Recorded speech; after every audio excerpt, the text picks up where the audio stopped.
up your engine! It's a 2010 Toyota Venza. And I know they stopped making them, and a lot of people said, oh, they must be bad vehicles. That's why they stopped making them. Well, for years I told people, go ahead and buy one. They're great cars. It was just kind of a marketing failure with Toyota. They made them from 2009 to 2015 here in the United States. Then they stopped selling them here. So people thought, oh, there must have been a mistake. But maybe Toyota listened to me, because now they're selling them again as a 2021 Toyota Venza. I'm assuming that people that bought them complained to Toyota and said, we love these cars. Please start making and selling it to us again. The only thing was they were kind of high priced in their market, and Toyota gave up with them, but now they're selling them again. So that tells you something. Toyota learns from mistakes. Maybe they shouldn't have stopped making them in the first place, but they're making them again. Now, from a broad overview, you can see it's a decent looking mid-size SUV. Now, yes, the headlights are all faded, but he bought new ones that I'm going to be putting on. Good looking car, mid-size SUV. Got dual exhaust. And as you can see in the trunk, got the auto trunk. Got a lot of space. Here's the headlights I'm going to be putting in. Might as well take them out now. Made in Taiwan, doesn't that figure? It's got the nice cover, slide it in, you can put the seats back, lots of room. Now it is mid-size, so it doesn't have third row seats, but hey, it's a mid-size SUV. And under the hood, it's got a reliable Toyota V6. This baby's got 268 horsepower, and it's hooked up to a good Toyota Aisin transmission. It's a 6-speed shiftable automatic transmission. And you know how many of these Scotties has seen break? None. I've never seen one break. And this particular one, as we go inside, let's see how many miles it's got on it. It's got 111,411 miles. And for a Toyota, that's barely broken in. Nice color interior. It's a classy car. Very comfortable seats. As you see with the transmission, you can shift it yourself. You can go up, down, do whatever you want, and it's all reading here. You want to have some fun toying around with the 6 gears? Go right ahead. Or you want to make it simple, put it in drive, and it's on D and it does all the work itself. It's a typical Toyota product. Air conditioning is freezing cold. I always like putting them on max cold myself. Well-appointed steering wheel with various controls on it. And as we get outside, check out the back seat. It's got decent room. Hey, somebody's been sleeping back here. And it has the air conditioning and heat in the back here, so you're comfortable. It's got big old disc brakes in the front and in the back. Almost close to perfection for a mid-size SUV. Like I say, it was more a marketing problem Toyota had. 2021, they brought them back. Now they're bringing back slightly different. They're hybrids. All-wheel drive is going to be standard. As you can see in the back of this one, it's just front-wheel drive. There's no axle in the back. It's solid. Nothing's wrong with it. But it's only front-wheel drive. But even so, it's got decent towing capacity. It's not a truck. You're pulling little stuff. And being front-wheel drive only, you're going to get slightly better gas mileage. Now, they're not exactly misers. This one was rated at 25 on the highway, but my customer, he gets about 21 on the highway. You got to be realistic with these mileage ratings. A lot of them are inflated. They're not actually true. Most of my customers with these get around 21 miles a gallon on a highway. Because this particular one weighs a little over 2 tons, 4,045 pounds. It's a lot of weight. You can never get fantastic gas mileage with a lot of weight, unless you're going downhill and turn the engine off. Now, that's comparable to most mid-size SUVs. A couple months ago, I road tested a brand new Lexus mid-size SUV, drove it from Houston to San Antonio and back. I only averaged about 21 miles a gallon on a highway, doing 70 miles an hour. The speed limit was 70, so that's what I did. So it's not horrible. That's what you're going to get with a heavy vehicle. What you get with this Venza is a very dependable, nice riding, fast enough, handles good enough, and you're going to feel safe in it. We'll take it for a road test. So as we go inside, it's a typical Toyota. You push the button, it starts right up. First thing you notice is it's exceptionally quiet, and it shifts smooth.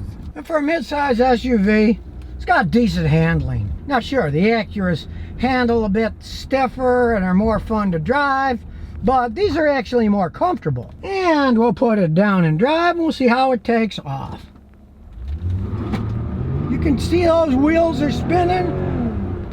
It runs good, it shifts good, it's got good acceleration. Now it's got plenty of airbags everywhere, and with its size and its weight, the 2 tons plus 45, this thing is stable. It really feels safe. You do not feel like you're in a little tin bucket in this thing. It is a solid vehicle. And it's got a smooth ride over bumps. It's not quite as smooth as my wife's Lexus, but then again, that's a sedan, and this is a mid-size SUV. But it's very stable. You feel extremely safe in one of these vehicles. Now, this vehicle is 10 years old, but it doesn't feel like a 10-year-old car. Let me tell you, I drive the brand new ones. This thing doesn't seem all that worn. Still got original struts on it, too. Now, back in 2010, this thing was $29,000, this model with the V6 and the front wheel drive. The new ones, they start at $33,590. It's an all-wheel drive version, that's what they're making. So you're paying for the all-wheel drive. Me, I'm not such a big fan of it, but marketing-wise, look at Subaru. They've been selling more and more cars, and all of their cars except one are all-wheel drive. They're going for a northern market, and people who live where it rains a lot or go out in the country so they don't get stuck. So you're not going to have any choice. You're going to get a little bit worse gas mileage with the brand new one. You'll not be able to get the V6 engine. But since the new one's a hybrid, it's got a 4-cylinder engine, but it's an electric motor, so it has 219 total horsepower. Now, it's less than this thing, but with the electric motor boost, and since it's the electric rear-wheel drive, puts out more torque than this one does, because it's got the 4-cylinder engine driving the front wheels, but then it has electric motors that have a ton of torque. Realize electric motors put out a lot more torque than gasoline motors, so it actually has more torque than this thing has, even though it's got a 4-cylinder engine, because those electric motors put a lot of boost in. And with that hybrid system, they claim that they're going to average 39 miles a gallon gas mileage. This thing gets 21 on the highway. That's the best it can get. I'm sure it'll be a little bit different than 39 from my experience. I haven't road tested one yet. I can't wait to get one and road tested, and I can tell you the truth what they really get gas mileage. But it's going to be a lot better than the 21 that this thing gets. But of course, you got to realize the downside. The new one's hybrid. As it gets really old, those hybrid systems cost a fortune to repair. This has got a plain old 6-cylinder Toyota engine. Totally reliable. 6-speed automatic transmission. Totally reliable. Me, I take the reliability over that high tech because I keep my cars 20, 30 years. If you're the type of person who doesn't, you might not even care. But if you're buying a used vehicle years from now, I tell people to shy away from high mileage hybrids. It can cost too much money to repair. So now I know the truth about this 2010 Toyota Venza. They did stop making them, but now they're making them again. Solid built vehicle.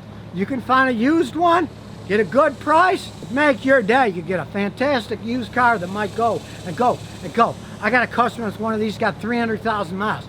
This one's only got 111,000. It's barely broken in. They're a nice looking mid-size SUV, especially used. You can really get your money's worth. And here's some bonus questions and answers. Mango's Vision says, Scotty, what do you think is the most beautiful looking Toyota of all time? It's a 1960s Toyota 2000 GT. They look like miniature Corvettes. Now, only 63 of them ever made them to the United States. So they're like hen's teeth. They go from anywhere from 500 grand to 1.3 million when they've been auctioned off. They had a Yamaha designed engine. Toyota's always had a thing with Yamaha. Last Celicas they ever made had a Yamaha designed engine that ended up having problems because they didn't make the oil pump right, and they scavenged air and then blew the engines up, which you can fix with a bigger oil pan. They can be fixed. But these 2000 GTs, they were nice cars, and yeah, you look at them, they're dated today, but it's a classic look, and they are so rare. If I was going to get a car, I would get a rare thing like that, because then you got something that nobody else has. Anybody with money can go out and buy a brand new Vet or buy a brand new BMW, Porsche, whatever. But if you get a classic thing like that, that to me is more interesting. Plus, I like 60s cars. That's when I was growing up. They were simpler.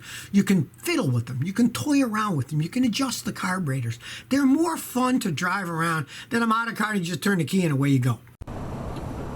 So if you never want to miss another one of my new car repair videos, remember to ring that bell.